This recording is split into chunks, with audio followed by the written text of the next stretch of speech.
நமஸ்காரம். உபனிஷத்துக்களில் ஆனந்தம் பிரம்மணோ வித்வான் என்று ஒரு வாக்கியம், ஏஷஹ்யேவானந்தயாதி என்று மற்றொரு வாக்கியம். பிரம்மம் பரபிரம்மம் பரமாத்மா, அவர் ஆனந்தமே உருவானவர். அவர் ஆனந்தமே வடிவானவர் என்பதை நாம் தெரிந்து கொள்ளும் போது நாம் அந்த ஆனந்தத்தில் ஒரு பகுதி பெறுகிறோம். நமக்கு எத்தனையோ விஷயங்கள் துன்பம் கொடுப்பவையாக இருந்தாலும் பகவான், பாகவதர்கள் இவர்களோடு பழக்கம், தியானம் இவை கண்டிப்பாக இன்பமூட்டும்.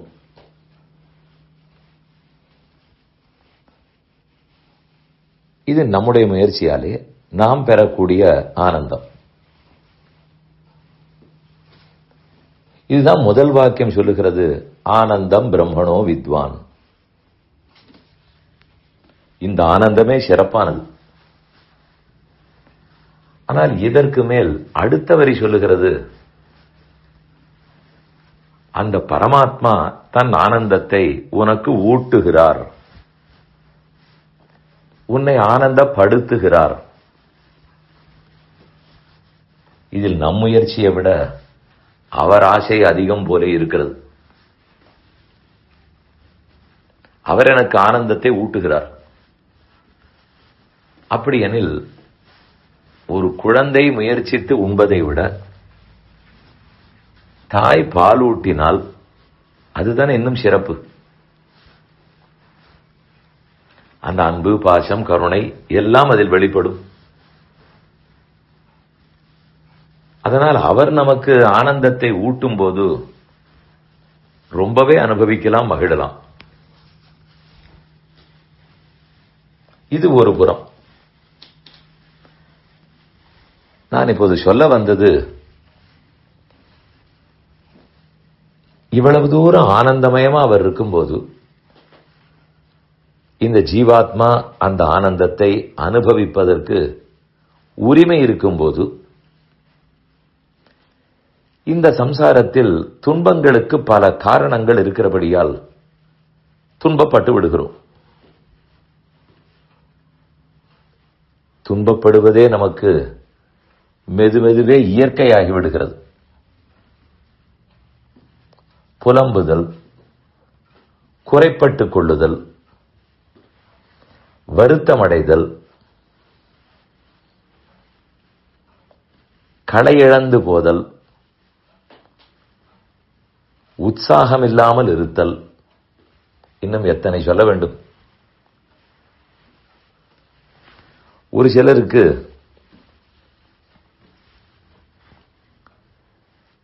சிரிக்கவே தெரியாமல் கூட போய்விடுகிறது. அதிலும் இன்னும் செலக்டிவாக ஒருத்தர் 2 பேரிடத்தில் மட்டும் சிரிப்பார்கள்,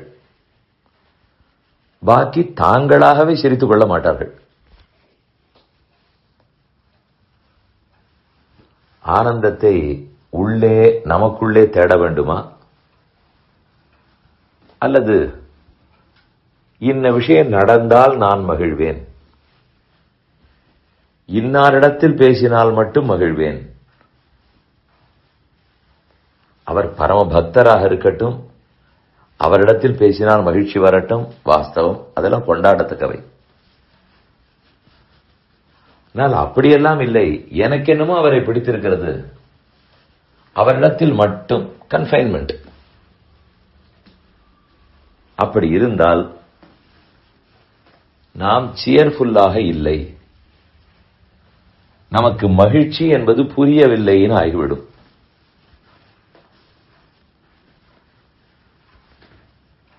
சிரித்த முகத்தோடு இருக்கிறார், களையோடு இருப்பார், அவரை பார்த்தாலே அவருடைய உற்சாகம் நம்மையும் தொற்றிக்கொள்ளும்.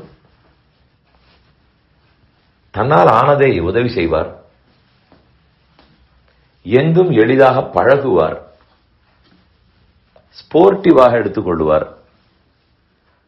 எத்தனை விஷயம் நல்லது இருக்கின்றன. இதெல்லாம் இல்லாமல் என்று இருந்தால் தனக்கும் லாபம் இல்லை, பிறர்க்கும் பயனில்லை. வரும் கஷ்டங்கள் யாருக்குத்தான் இல்லை? எத்தனையோ உருவத்தில் அது வரும். போக போக தன்னிடையே நமக்கு அனுபவம் முதிர்ந்து இதுதான்ங்கிறது புரிய ஆரம்பித்து விடும்.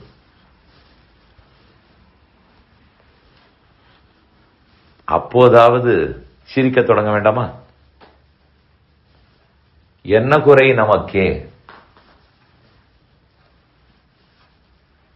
இதில் இன்னொரு வருந்தத்தக்க விஷயம், நிஜமாகவே துன்பத்தில் பலரும் இருக்கிறார்கள். பணம், மனம், குணம், குடும்பம், எத்தனையோ துன்பங்கள். அடுத்த வேளைக்கே கஷ்டம்.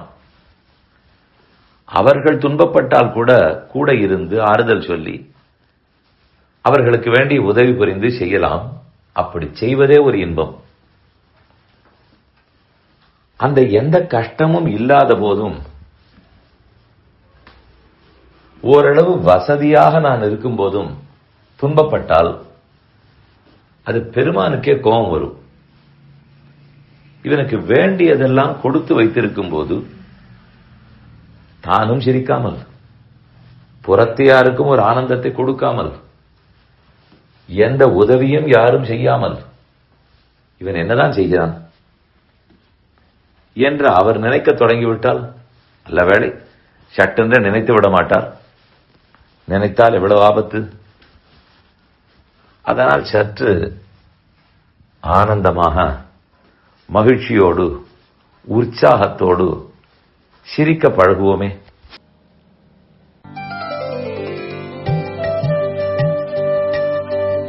இந்த என் பணி ஆடியோவை உங்களுக்காக வழங்கியவர் வேலுக்குடி ஸ்ரீ கிருஷ்ணன் சுவாமி.